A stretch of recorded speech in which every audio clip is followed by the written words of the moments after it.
All right, this is NK24 talking to you about the Wealth Creation Challenge. Today we are on day 18 actually.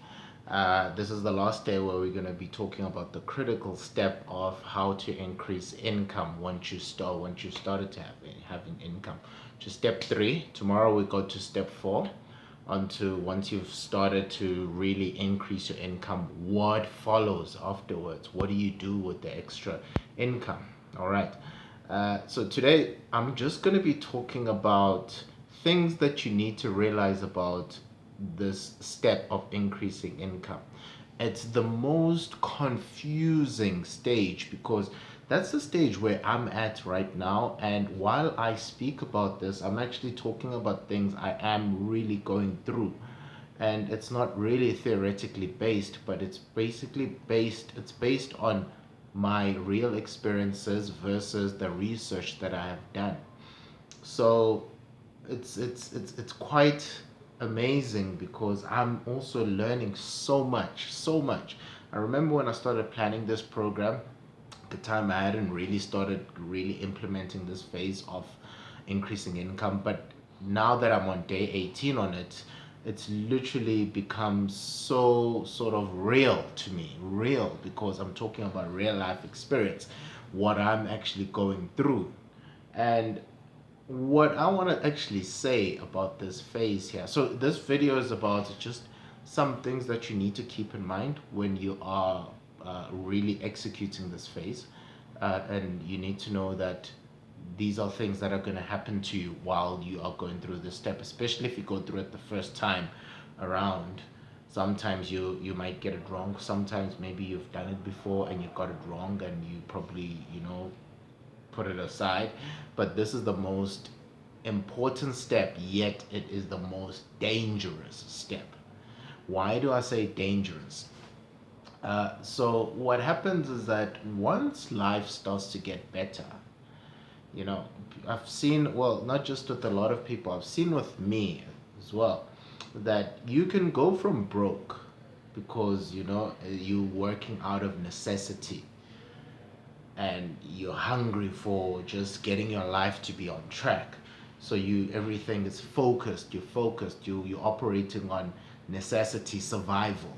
You need to survive. You need to eat, and that's the easiest step where you go from survival to being okay, which is the first step of creating income for yourself. And then what happens is, this is the dangerous step.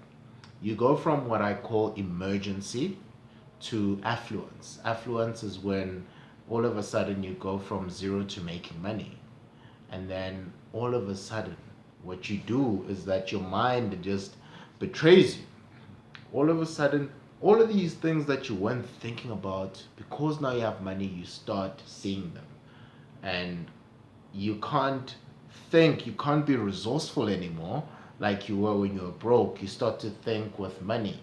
You start to make money sort of something that can solve your problems. And then you lose your resourcefulness, instead of actually combining your resourcefulness with your money and sort of keeping the same, lifestyle. What we do is that you just increase the lifestyle to increase to be the same as the money. And what happens is that you end up in trouble. Your expenses become more than your income, or you break even, or you end up just adopting a lifestyle, so you end up actually going more backwards than forward. That's what happened with me. I mean, I remember from 2015 till 2018, I literally struggled for money, literally struggled. And then I had my first big break 2017. I left a business which was very toxic and was really killing me. I restarted, and within 3 months, things turned around so quickly for me. Mainly because of the right guidance I had at the time. Within 3 months, I was able to fix my credit to make it good, and I was able to get a good place for myself to live in. It was the first time I was actually able to afford a decent cottage for myself to live in.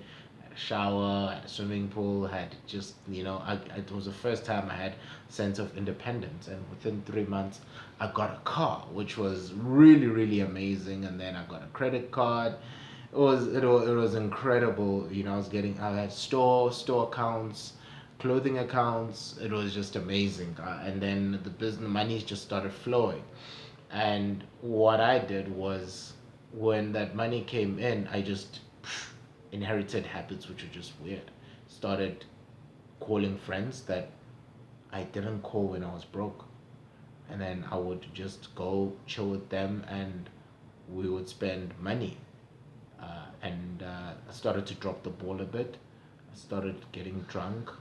I started drinking on weekends, doing more than, and starting to postpone, being sloppy at work, losing focus, and all of these bad habits. I started just consuming more money, and I wasn't aware of the income is starting to drop. And then it just became a downward spiral. I tried to fix it, I did, but the bad habits kept on. You can't, the solution is not just increase income. The solution is increase income, but keep the expenses at a minimum, or drop them if possible, because if both are going up, then it's a zero sum game. Sometimes, well, human nature, we know we spend more than what we learn. There's a rule for money which I read about in The Richest Man in Babylon. They said, if you got money lying around, you can always spend whatever you've got. That's true. You can always, whatever you've got, no matter how much it is, it can always be spent. And money, once it doesn't get attention, if it's just sitting there, finds a way to slip through your fingers. So that's why I say it's the most dangerous, because once you start getting money, or you start creating more money, actually, you start to increase the expenses as well. And the aim here is to keep discipline and self-restraint. I know, because I'm going through that right now. The other night, I think I was recording day 14. After recording, I went to the kitchen and I looked at all the food items I've got. When I got here in Joburg, it was really rough. It was really hard for me to stay to have food consistently. Um, Not that I was hungry, but I mean, I had to buy really cheap things, and needed to get resourceful. And I would buy on a weekly basis because I couldn't afford on a monthly basis. I would borrow money there and there. It was difficult, but now I've got an abundance of food. You know, I've got my necessities. I don't have to worry about rent. In the beginning, I had to worry about rent every single time. It was just bad. Now I don't have to worry about rent. I don't have to worry about electricity. I don't have to worry about food. I don't need to worry about data, airtime. Literally, all of the basics are fully 100% covered. If my parents need help with something financially, I'm able to, assist. Not 100%, but I'm able to assist. Things are looking better. But now there's the trick. Today I was just relaxing, and we've got food in the fridge. There's food in the fridge. And I just said to myself, just, I don't feel like eating cooked food today. I want to order. And I remember, it was a thought that was going through my mind the whole day, and I kept on telling myself, but now that you got money, why are you thinking about all of this thing? You weren't thinking about them when you didn't have money. Why are you thinking about it now that you got some money, money lying around? That money is not to be consumed just with food, takeaways.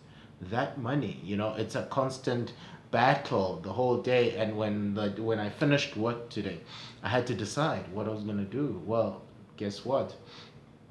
I didn't go through with buying a takeaway. Ended up cooking, and the only thing I bought was Coca Cola because I just wanted Coca Cola today. Oh, because I ran out of juice, I just bought Coca Cola. And I also thought of, oh, why don't I get myself, a drink? I've worked hard. I need a drink, and these are the type of things that start to enter your mind. Once you start having money, you're thinking, you need new clothes, dude. No, I don't. You need new this, you need new that, and you just have to keep on fighting it. And the key thing there is to just stay focused on the goal, like literally focused on where you want to go. It's not, the focus is income. Remember, I spoke about this yesterday. The focus is income increments while you are looking for surges. So my eyes are always like, I'm looking for opportunity all the time. I even have to put sticks here to keep my eyes open. But yeah, I'm joking. Anyways, so you need to stay focused. When you get money and you've got food, you got everything, take that money. I'm gonna tell you tomorrow what you do with the extra money, but your focus shouldn't be on that money. That was I used to do that. I know a lot of people do that. They survive throughout the whole month with no money, and then when they get payday, they want to go out, they want to go do that, they want to go do that, they want to go do that, do all of that. And it's a trap. Trust me, it is a trap, and it's just gonna keep you. People have got their focus is on lifestyle, looking good, or you only live once. That's the biggest trap right now. All right. So the key principle here is that you should be using your earned income, not the increments, your earned income for basic living expenses, the bare minimum living expenses. If there's a way for you to avoid like spending too much on living expenses, sometimes it's much better to buy things in bulk. That's what I've done now. I've realized that if I spend a lot of money, on food once, I actually save up a lot. Then I save time, I save energy instead of buying on a weekly basis. The only thing I buy on a weekly basis are fruits. Even that I buy once a week. And I've got another idea that when I buy strawberries and blueberries, because I make smoothies in the morning for eating in the morning. That's my breakfast. Uh, I actually realized that, oh wow, I could actually freeze them, so I don't have to worry about that. I could just buy lots of them and then put them in the freezer. That's getting creative as to how do I drop some more. I had a Coca-Cola addiction, which I drink a lot of Coca-Cola. What I do now, I drink a lot of water instead of you keep trying to drop things, but this is just a stage where you're just being frugal because of the stage you're in, not because you're cheap in general. I'm not cheap. I'm actually quite expensive. I like the finer things in life, but I can only do that. I can't do that with earned income. I have to convert earned income to passive income. And that's the second part, is that you need to upgrade your lifestyle with passive income. So you use earned income to invest to convert into passive income. And the passive income is what you improve your lifestyle with. All right. So that's another key as well. Don't upgrade your life with earned income. Upgrade it with passive income. We're going to talk about that later on, how you do that. But you need to also realize that this is a process that you're going to do until you die. It's not something that you're going to do and then you're like, no, I have to stop at some point. You know, uh, there's a concept of, now that I've adopted that, I don't do things if I'm not willing to do them for the rest of my life. So for example, I exercise now. That's part of my life now. It's not something that I do just to keep, it's part of my life. Yes, it keeps the body healthy, but it's a non-negotiable anymore, you know. It's like brushing my teeth. Obviously the past 2 days, yesterday I got lazy, I didn't go exercise because Money Heist was released. Today it was pouring raining, so I couldn't go. But I'm gonna keep on doing it. When there's an opportunity, I go for it. That's part of my life. And this cycle now of get earned income, invest, convert it to passive income to increase my lifestyle, that is the process of money now. You know? Many people have figured out a process of living comfortably. Wake up at 6, go to gym at 7. Like they got the working routine. What is your money routine? You need a money routine. What is your exercise routine? What is your personal development routine? All of these are important parts, but this is all about money. So what is your money routine? And that's a philosophy that I have adopted and is actually very vital in growing everything, in achieving wealth. And yeah, one last thing that I really want to talk about is I'm still trying to reconcile it. Maybe later on I'll be able to articulate it properly, but I'm wrestling with the idea that money doesn't make you happy. Okay. Uh, you know, yes, it's much better to have money than not to have money. That's the truth. All right. But now the thing is that do you lead your life with money? You know, um, now I'm sort of I think back when I really had a flow of money coming in and asked myself, did money really make me happy? Money on itself in my bank account, yeah, made me smile, but you get over it at some point. It's like a new car. You get over it at some point. If you don't have money right now, if you don't have a car, it's really hard for you to relate. I always thought if I had this, my life would be better.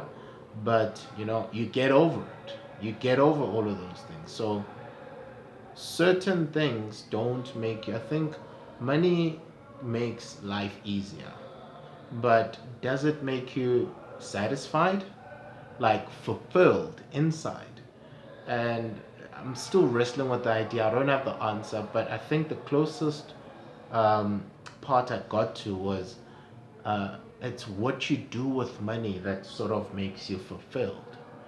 So, contribution, for example, I know everyone wants to contribute and make the world better and help someone. And I think that is actually very meaningful and it gives you a level of satisfaction. So, I'm trying to reconcile that because I need to really fix my idea on money. Yes, I am money motivated, but then the thing is that once I reach that level of passive income and I'm probably financially free or have created wealth, I'm asking myself what is gonna be the challenge then? What's gonna keep me going because I would have achieved that goal.